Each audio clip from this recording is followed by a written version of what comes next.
Isang buwang nang kilala ni Bea si Jasper na nakilala niya online. Ang lalaki, inaya makipagkita at makipag-inuman ng dalagita kasama ang kaibigan nitong si Trisha.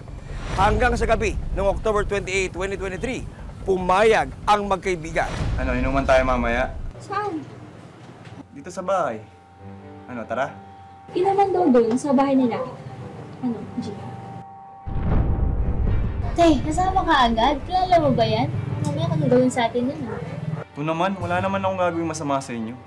Inuman lang. Nag-usap po sila, magbi-meet up sila, or parang eyeball ba? Darating pa ba? Ewan ko nga eh. Bea!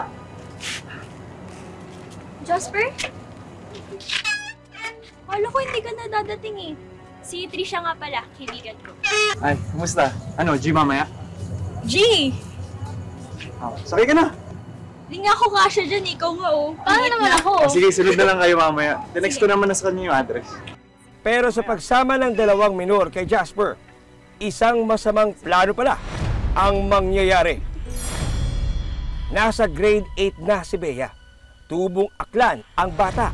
Pero nang mamatay ang kanyang ama, noong 4 na taong gulang pa lang siya, at nang magkaroon ng bagong pamilya ang kanyang ina, ang kanyang Lola Rosa na ang kumupkup at nagpalaki sa kanya. Sabi niya, wala daw pakialam sa kanila doon sa probinsya. Sa lula niya lang siya nakatira. Kung saan lang daw, saan sila nilalagay. Tapos tawag lula niya sa akin na dito lang daw muna sa akin para makapag-aral daw. Kaya hindi mapabayaan. Sanay na nga raw ang lola ni Bea sa gawin ng kanyang apo.